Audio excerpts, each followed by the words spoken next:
70년 인생, 모든 걸 잃은 순간이 있었다. 가족, 건강, 그리고 희망까지 하지만 그때 단 한 번의 선택이 모든 것을 바꿨다.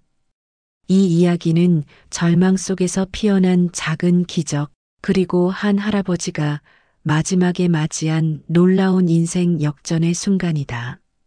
지금부터 그 숨막히는 여정을 공개합니다. 할아버지의 밤, 챕터 1, 고요한 노년. 서울 변두리 재개발 구역에서 조금 벗어난 골목 안쪽에 낡은 단독주택 한 채가 서 있었습니다. 2층 양옆으로 달린 녹슨 계단, 벽돌 틈새마다 자라난 이끼와 잡초, 그리고 열 때마다 삐걱거리는 철제 대문. 이곳은 이철호 할아버지가 42해를 살아온 집이었습니다. 아침 6시 할아버지는 어김없이 눈을 떴습니다. 낡은 알람 시계가 울리기 전에 일어나는 것이 습관이었습니다. 세수를 하고 보리차 한 잔을 마신 뒤 그는 현관문을 열고 밖으로 나갔습니다. 골목은 아직 어둠이 걷히지 않았지만 멀리서 신문 배달부의 오토바이 소리가 들려왔습니다. 공원까지는 걸어서 10분 거리였습니다. 할아버지는 천천히 걸었습니다. 무릎이 예전 같지 않았습니다. 계단을 오를 때면 관절이 뻐근하게 울었습니다. 그래도 산책은 거르지 않았습니다. 움직이지 않으면 더 빨리 늙는다는 걸 알았습니다.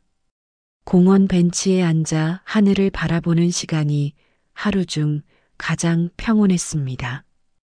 도시가 깨어나기 전 새들의 지저귀만이 고요를 채웠습니다. 할아버지는 눈을 감고 깊게 숨을 들이마셨습니다. 공기가 차가웠습니다. 가을이 깊어지고 있었습니다. 오후가 되면 할아버지는 집으로 돌아와 라디오를 켰습니다. 낡은 진공관 라디오에서는 뉴스와 옛날 가요가 흘러나왔습니다. 그는 신문을 펼치고 천천히 읽었습니다. 예전에 인쇄소 기술자로 일했던 그는 활자를 대하는 일에 익숙했습니다. 손끝으로 나팔자를 만지작거리던 그 시절이 가끔 그리웠습니다. 인쇄소는 디지털 시대에 밀려 문을 닫았습니다. 할아버지가 은퇴한 지도 벌써 10년이 넘었습니다. 하지만 그의 손재주는 여전했습니다. 동네 사람들이 고장난 물건을 가져오면 기꺼이 고쳐주었습니다. 시계, 라디오, 선풍기, 심지어 오래된 재봉틀까지. 그의 작업실은 2층 끝방이었습니다. 먼지 쌓인 공구들과 부품들이 가득한 그곳에서 할아버지는 고장난 것들에 다시 생명을 불어넣었습니다. 철호 할배, 고맙습니다. 덕분에 시계 다시 쓰겠어요. 동네 사람들은 그렇게 인사를 건네며 돌아갔습니다. 할아버지는 돈을 받지 않았습니다. 그저 감사하다는 말 한마디면 충분했습니다. 외동아들 준호는 한 달에 한두 번 찾아왔습니다. 며느리 서연과 함께였습니다. 준호는 중견기업에 다니는 평범한 직장인이었습니다. 결혼한 지 3년쯤 되었습니다. 예전엔 아버지를 자주 찾았지만 결혼 후엔 점점 뜸해졌습니다. 할아버지는 그걸 탓하지 않았습니다. 젊은 사람들은 바쁜 법이니까요. 하지만 최근 몇 달 그들이 찾아올 때마다 할아버지는 묘한 불편함을 느꼈습니다. 준호는 예전처럼 아버지를 대했지만 어딘가 어색했습니다. 눈을 제대로 마주치지 못했고 말수도 줄었습니다. 특히 며느리 서연의 눈빛은 늘 무언가를 계산하는 듯 차가웠습니다. 지난주에도 그들이 왔었습니다. 서연은 현관에 들어서자마자 집안을 천천히 둘러보았습니다. 오래된 장롱, 먼지 쌓인 서랍, 벽에 걸린 액자들. 그녀의 시선은 마치 감정사가 물건을 평가하듯 냉정했습니다. 할아버지는 그 시선을 따라가다가 가슴이 답답해졌습니다. 아버님, 요즘 어떠세요? 불편한 데는 없으시고요? 서연의 목소리는 부드러웠습니다. 하지만 할아버지는 그 속에 숨겨진 무게를 느꼈습니다. 관심이 아니라 확인이었습니다. 괜찮아요. 혼자 사는 게 이제 익숙해졌어요. 그래도 나이가 나이신데 혹시 어지럽거나 그러시진 않아요? 할아버지는 며느리의 눈을 들여다보았습니다. 그 속엔 걱정이 아니라 다른 무언가가 있었습니다. 기다림, 혹은 기대. 아직은 멀쩡합니다. 준호가 어색하게 웃으며 끼어들었습니다. 아버지, 저희 다음 주에 또 올게요. 맛있는 거 해드릴게요. 그날 저녁 그들이 떠난 뒤 할아버지는 홀로 거실에 앉아 있었습니다. 텅 빈 집은 유난히 조용했습니다. 시계 초침 소리만이 규칙적으로 공간을 채웠습니다. 할아버지는 천천히 눈을 감았습니다. 무언가 잘못되고 있었습니다. 정확히 뭔지는 몰랐지만 본능적으로 느껴졌습니다. 며느리의 차가운 눈빛, 아들의 어색한 침묵, 그리고 집안을 훑어보던 그 시선들. 마치 사람이 아니라 물건을 보는 것 같았습니다. 할아버지는 천천히 일어나 부엌으로 갔습니다. 보리차 주전자를 들어 컵에 따르며 창밖을 바라보았습니다. 어둠 속에서 가로등 하나가 깜빡거리고 있었습니다. 언제부터인가 저 불빛도 제대로 켜지지 않았습니다. 그는 컵을 입에 댔습니다. 차가운 보리차가 목을 타고 내려갔습니다. 할아버지는 문득 아내가 생각났습니다. 5년 전 세상을 떠난 아내. 그녀가 살아있었다면 이 고요함이 조금은 덜했을 것입니다. 할아버지는 2층 작업실로 올라갔습니다. 먼지 쌓인 책상 위에 오래된 활자들이 놓여 있었습니다. 그는 그 중 하나를 집어들었습니다. 납으로 만들어진 정자였습니다.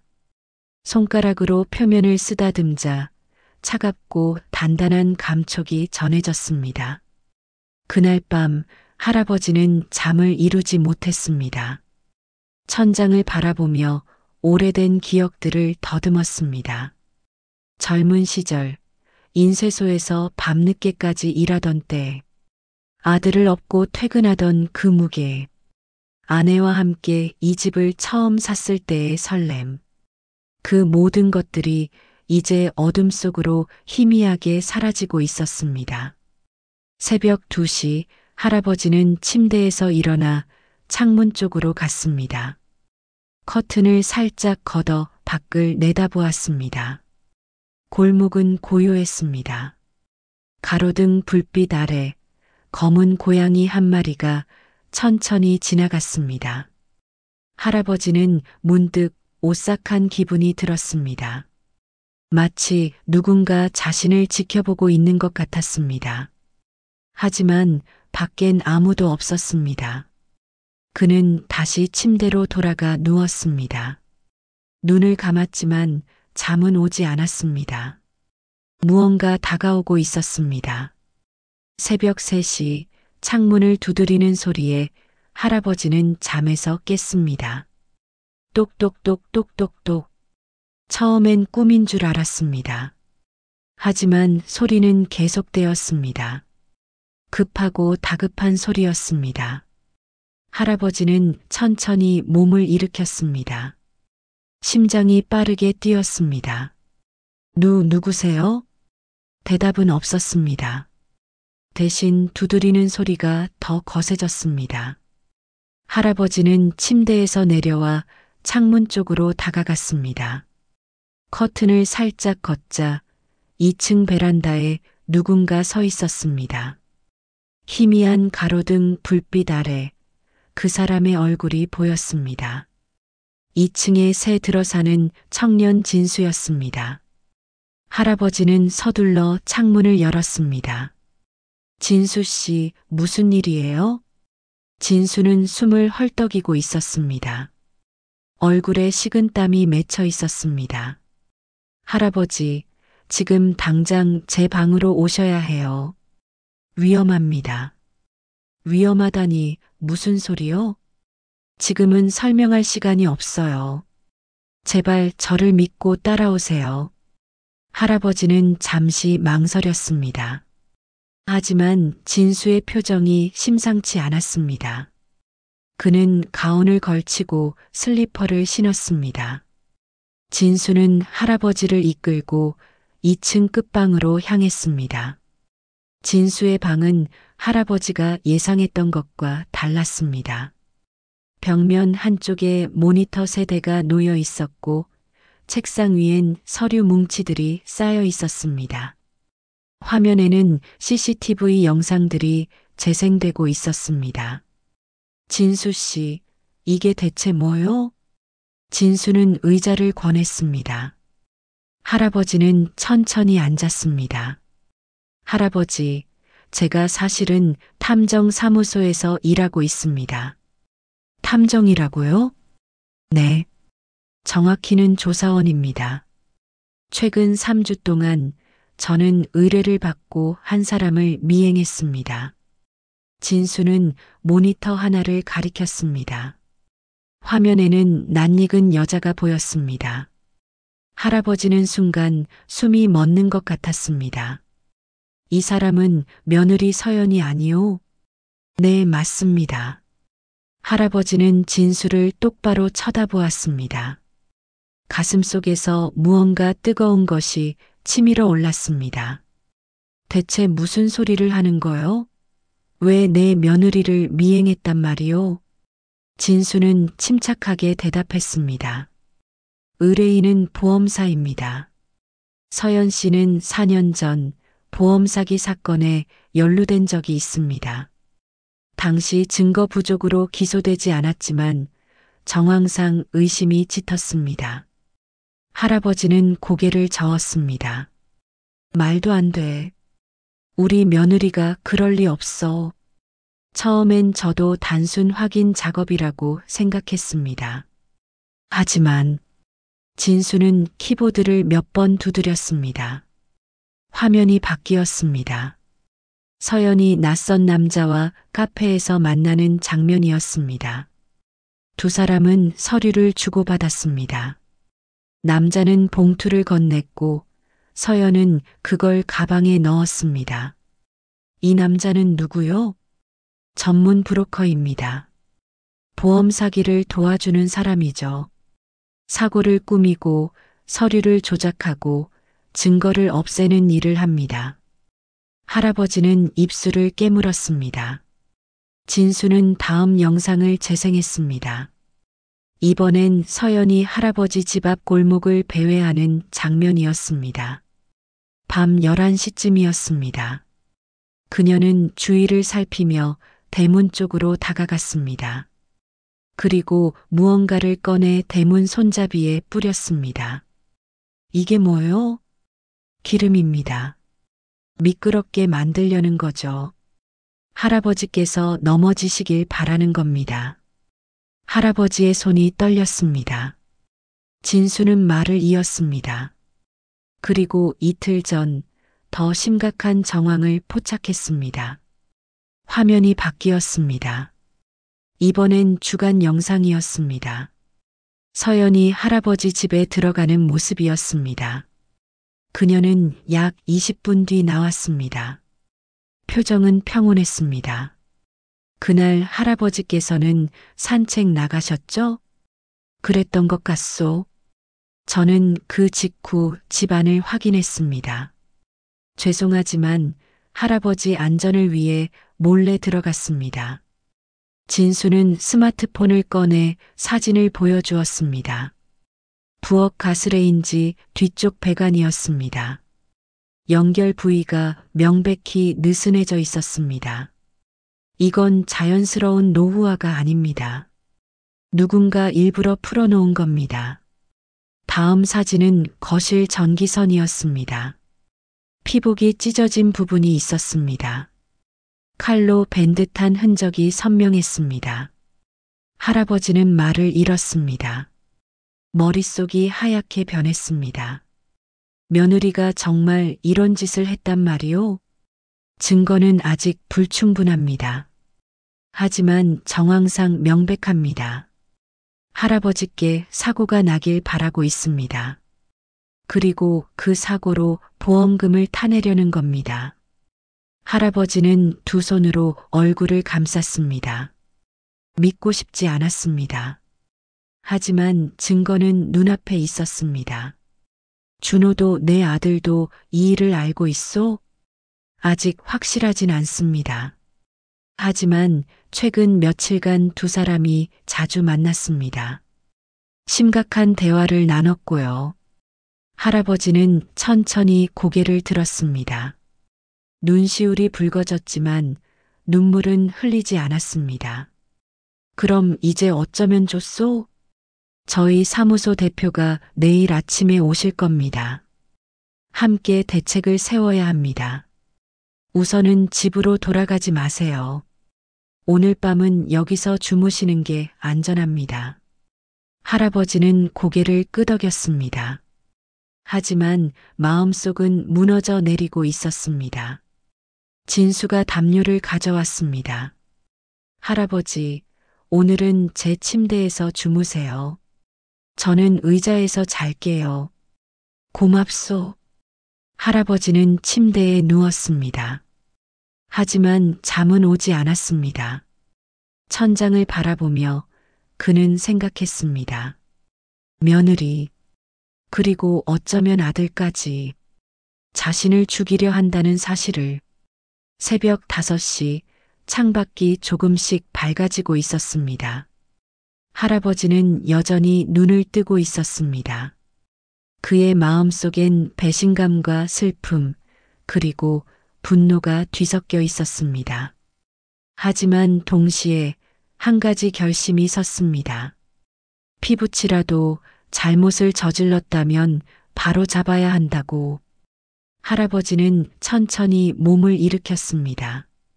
창밖을 바라보며 그는 작게 중얼거렸습니다. 끝까지 가봅시다. 아침 8시 진수의 형 민우가 도착했습니다. 민우는 40대 초반으로 보이는 남자였습니다. 깔끔한 정장 차림에 검은색 서류 가방을 들고 있었습니다.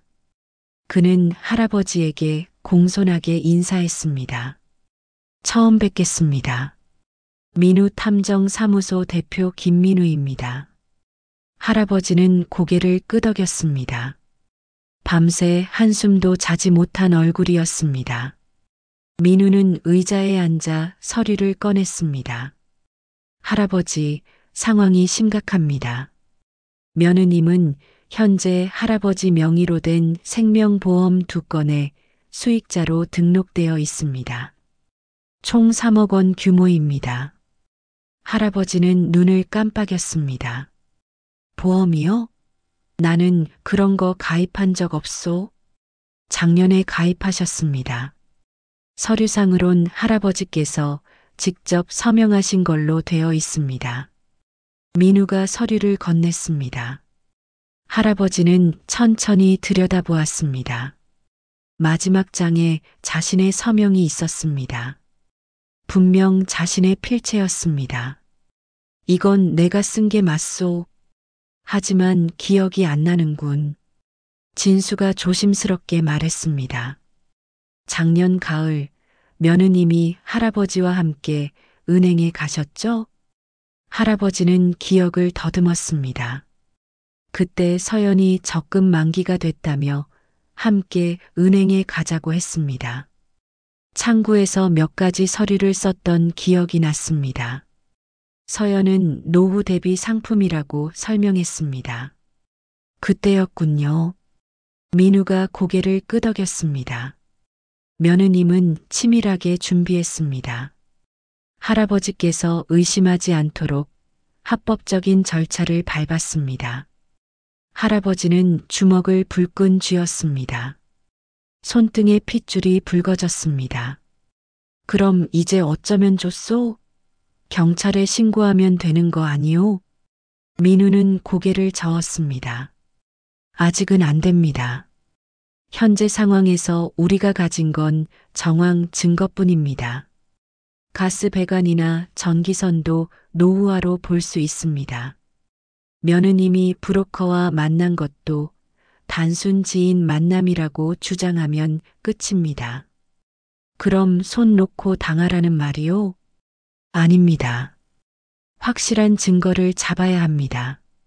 며느님이 직접 범행을 시도하는 순간을 포착해야 합니다. 할아버지는 침묵했습니다. 민우가 말을 이었습니다. 오늘 저녁 며느님이 다시 올 겁니다. 저희가 확인한 바로는 오늘이 결행일입니다. 결행일이라니? 할아버지께 사고를 일으킬 날입니다. 아마 가스 누출이나 전기 합선을 유도할 겁니다. 우린 그 순간을 잡아야 합니다. 할아버지는 깊게 숨을 들이마셨습니다. 그럼 난 집에 돌아가 있어야 하는 거요? 네. 평소처럼 행동하셔야 합니다. 저희가 집 안팎에 카메라와 녹음 장치를 설치하겠습니다. 그리고 바로 옆 빈집에 대기하고 있을 겁니다. 할아버지는 잠시 생각했습니다. 그리고 고개를 끄덕였습니다. 알겠소. 하겠소. 오전 10시 할아버지는 집으로 돌아왔습니다. 민우와 진수는 이미 집 안팎에 소형 카메라 5대를 설치했습니다. 부엌, 거실, 현관, 그리고 대문 앞, 녹음기도 2대 숨겨두었습니다. 할아버지, 평소처럼 지내세요. 저희는 옆집에서 모니터링하고 있을 겁니다. 위급하면 즉시 들어옵니다. 민우는 그렇게 말하고 나갔습니다. 할아버지는 홀로 거실에 앉았습니다. 집은 여느 때처럼 조용했습니다. 하지만 이제 이 고요함이 낯설었습니다. 벽, 천장, 가구 모든 것이 위협처럼 느껴졌습니다. 오후 2시 할아버지는 부엌에 갔습니다. 가스레인지를 살펴보았습니다. 배관 연결 부위는 여전히 느슨했습니다. 그는 손을 뻗었다가 멈췄습니다. 고쳐서는 안 됐습니다. 증거를 남겨야 했습니다. 할아버지는 천천히 보리차를 끓였습니다. 손이 떨렸습니다. 컵에 따르다가 물이 넘쳤습니다. 그는 행주로 닦으며 깊게 한숨을 내쉬었습니다. 오후 4시 할아버지는 2층 작업실로 올라갔습니다. 책상 위에 놓인 활자들을 바라보았습니다. 그중 정자를 집어들었습니다. 차갑고 단단한 감촉이 손끝에 전해졌습니다. 그는 문득 젊은 시절이 떠올랐습니다. 인쇄소에서 밤늦게까지 활자를 배열하던 때 한 글자 한 글자 정성껏 놓아야 바른 인쇄물이 나왔습니다. 조금이라도 틀어지면 전체가 무너졌습니다.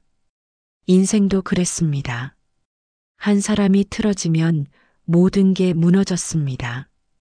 오후 6시 현관문이 열렸습니다. 할아버지는 거실에서 일어났습니다. 며느리 서연이 들어왔습니다. 그녀는 밝게 웃으며 인사했습니다. 아버님, 저희 왔어요. 뒤따라 아들 준호도 들어왔습니다. 그는 할아버지를 보자 고개를 살짝 숙였습니다. 아버지, 저녁 해드리려고 왔어요. 할아버지는 애써 평온한 표정을 지었습니다. 그래, 고맙구나. 서연은 부엌으로 들어갔습니다.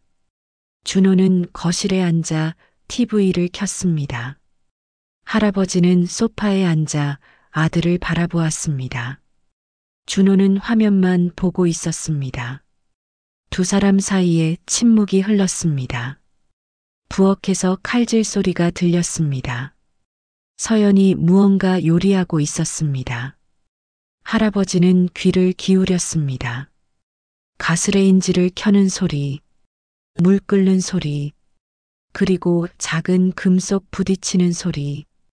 할아버지는 가슴이 두근거렸습니다. 오후 7시 저녁 식사가 차려졌습니다. 간단한 찌개와 반찬이었습니다.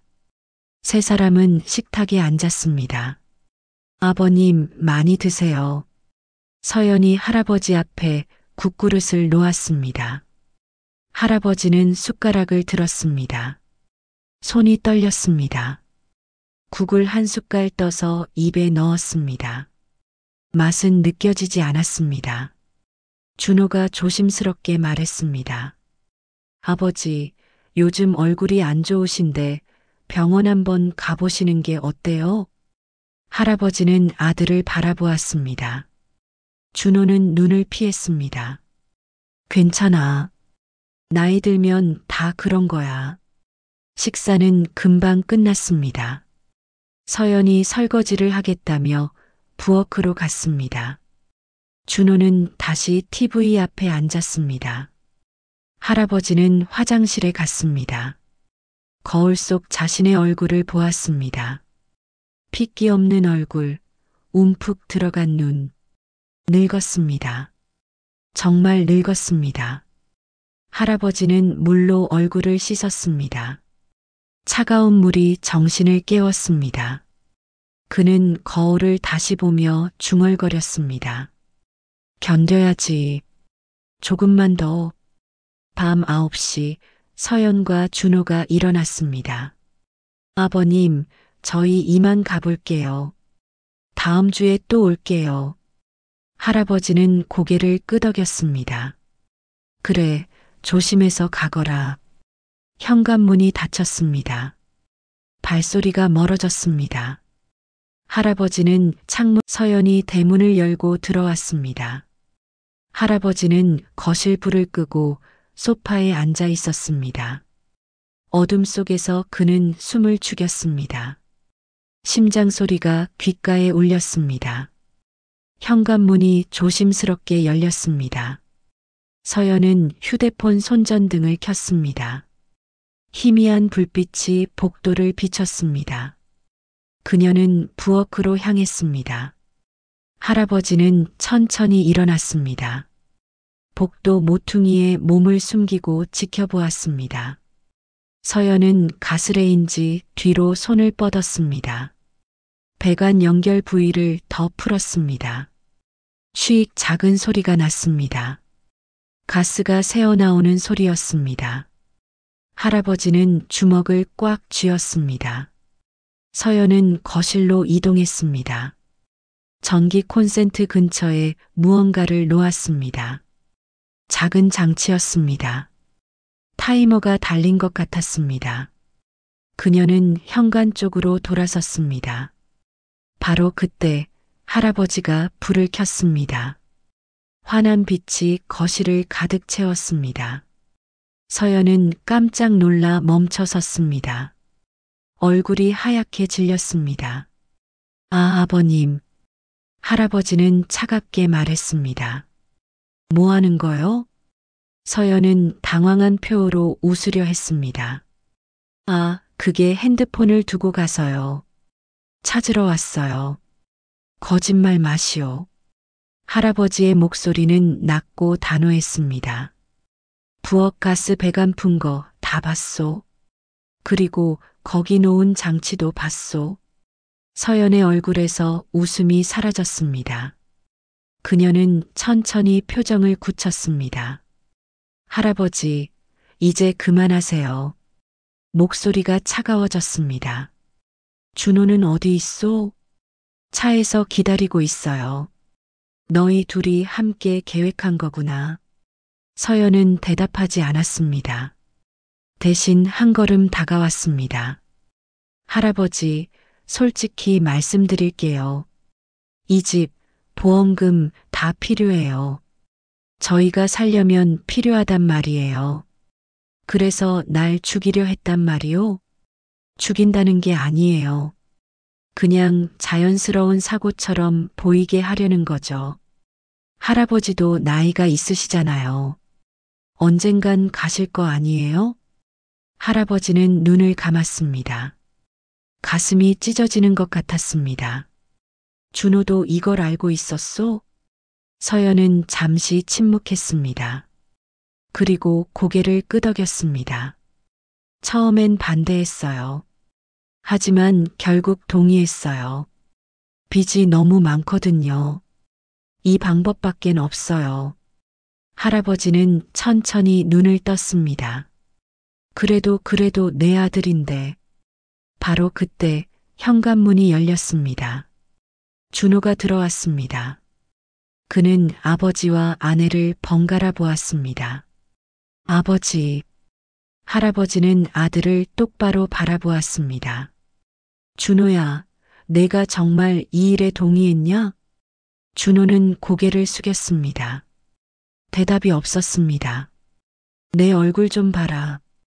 준호는 천천히 고개를 들었습니다. 눈가가 붉어져 있었습니다. 아버지 죄송합니다. 저희가 너무 힘들어서. 힘들면 나한테 말했어야지. 왜 이런 짓을 하려 했냐? 준호는 아무 말도 하지 못했습니다. 서연이 준호의 팔을 잡았습니다. 여보, 이제 그만 가요. 어차피 들켰어요. 그녀는 현관 쪽으로 돌아섰습니다. 바로 그 순간 대문 밖에서 목소리가 들렸습니다. 경찰입니다. 움직이지 마세요. 민우 탐정과 경찰 2명이 들어왔습니다. 서연의 얼굴이 일그러졌습니다. 준호는 그 자리에 무릎을 꿇었습니다. 민우가 녹음기를 들어 보였습니다. 방금 대화 전부 녹음됐습니다. 그리고 카메라에도 모두 찍혔고요. 경찰이 서연에게 수갑을 채웠습니다. 서연 씨, 살인 예비 및 재물 손괴 혐의로 체포합니다. 서연은 차갑게 웃었습니다. 할아버지, 후회하실 거예요. 피부치를 경찰에 넘기다니. 할아버지는 조용히 대답했습니다. 후회는 내가 할 일이야. 나는 옳은 일을 한 거야. 서연이 끌려나갔습니다. 준호도 경찰에게 조사를 받기 위해 함께 나갔습니다. 그는 마지막으로 아버지를 돌아보았습니다. 아버지 정말 죄송합니다. 할아버지는 아무 말도 하지 않았습니다. 다만 고개를 돌렸습니다. 현관문이 닫혔습니다. 거실엔 할아버지와 민우만 남았습니다. 민우가 조심스럽게 말했습니다. 할아버지, 괜찮으세요? 할아버지는 소파에 천천히 앉았습니다. 온몸에 힘이 빠져나가는 것 같았습니다. 괜찮을 리가 있겠소. 민우는 잠시 침묵했습니다. 그리고 부엌으로 가서 물을 한 잔 따라왔습니다. 드세요. 할아버지는 물을 받아들었습니다. 손이 떨렸습니다. 컵을 입에 대고 천천히 마셨습니다. 고맙소. 민우가 물었습니다. 이제 어떻게 하실 거예요? 할아버지는 창밖을 바라보았습니다. 밤하늘에 별이 보였습니다. 모르겠소. 그냥 살아야지. 계속 살아야지. 민우는 고개를 끄덕였습니다. 제가 며칠간 근처에 머물겠습니다. 혹시 필요하신 거 있으면 언제든 연락하세요. 고맙소. 정말 고맙소. 민우가 나간 뒤 할아버지는 홀로 거실에 앉아 있었습니다. 텅 빈 집은 여느 때보다 조용했습니다. 하지만 이번엔 그 고요함이 다르게 느껴졌습니다. 두려움이 아니라 평화였습니다. 할아버지는 천천히 일어나 2층 작업실로 올라갔습니다. 책상 위에 놓인 활자들을 바라보았습니다. 그는 종이 한 장을 꺼냈습니다. 그리고 활자를 하나씩 집어 배열했습니다. 정직, 용기, 끝까지 작은 인쇄기로 지그시 눌렀습니다. 종이에 글자가 선명하게 찍혔습니다. 할아버지는 그 종이를 벽에 붙였습니다. 창문을 열었습니다. 차가운 밤 공기가 들어왔습니다. 그는 깊게 숨을 들이마셨습니다. 이제 다시 시작이야. 할아버지의 눈빛은 흔들리지 않았습니다. 비록 가족을 잃었지만 그는 자신을 잃지 않았습니다. 그것으로 충분했습니다. 할아버지의 밤. 챕터 5. 무너짐과 다짐. 모든 사건이 끝난 지 일주일이 지났습니다. 할아버지는 여전히 그 집에서 혼자 살았습니다.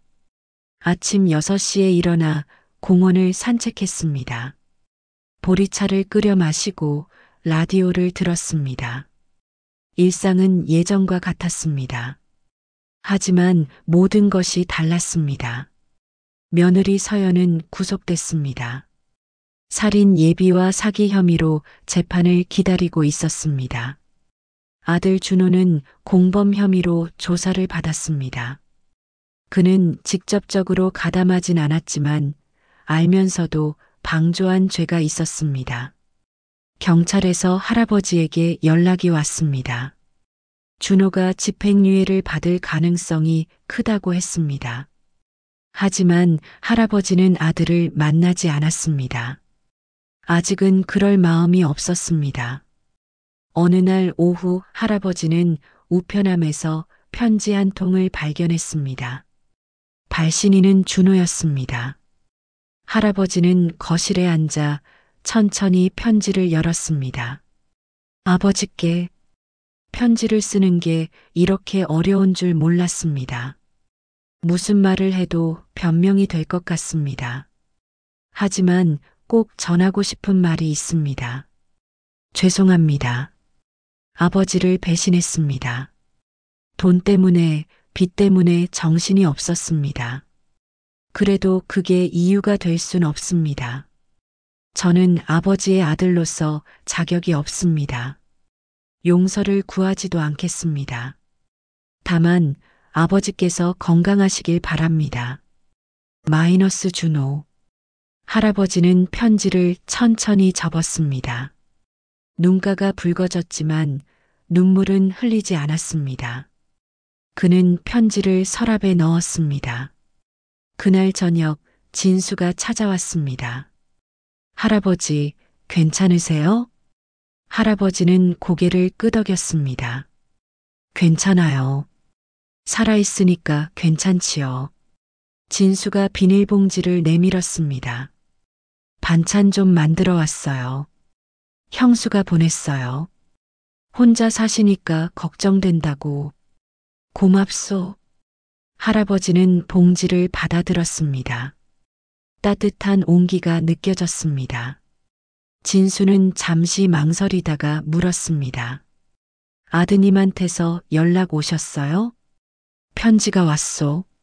뭐라고 쓰셨던가요? 할아버지는 잠시 침묵했습니다. 사과하더군요. 하지만 아직은 받아들일 수가 없소. 진수는 고개를 끄덕였습니다. 시간이 필요하실 거예요. 그렇겠지요. 진수가 일어서며 말했습니다. 할아버지, 힘든 일 있으면 언제든 말씀하세요. 저랑 형이 도와드릴게요. 고맙소. 정말 고맙소. 진수가 나간 뒤 할아버지는 혼자 저녁을 먹었습니다. 진수가 가져온 반찬을 꺼내 상에 차렸습니다. 김치찌개, 시금치나물, 멸치볶음. 정성이 느껴지는 음식들이었습니다. 할아버지는 천천히 밥을 먹었습니다. 맛이 있었습니다. 식사를 마친 뒤 할아버지는 2층 작업실로 올라갔습니다. 오랜만에 이곳에 올라왔습니다. 먼지가 쌓인 책상, 흩어진 공구들, 그리고 활자 상자. 할아버지는 상자를 열었습니다. 나팔자들이 가득 들어 있었습니다. 그는 하나씩 꺼내 손으로 닦았습니다. 세월의 무게가 느껴졌지만 활자들은 여전히 단단했습니다. 그는 작은 인쇄기를 꺼냈습니다. 기름칠을 하고 롤러를 닦았습니다. 종이 한 장을 놓고 활자를 배열했습니다. 정직, 용기, 끝까지 지그시 눌렀습니다. 잉크가 종이에 스며들었습니다. 글자가 선명하게 찍혔습니다. 할아버지는 종이를 들어 올렸습니다. 빛에 비춰보았습니다. 완벽했습니다. 그는 종이를 책상 위에 놓고 오래 바라보았습니다. 문득 젊은 시절이 떠올랐습니다. 인쇄소에서 밤늦게까지 일하던 때 아들을 업고 퇴근하던 그 무게, 아내와 함께 밥을 먹던 작은 식탁. 그 시절은 가난했지만 행복했습니다. 가족이 함께 있었으니까요. 하지만 이제 그 가족은 없었습니다.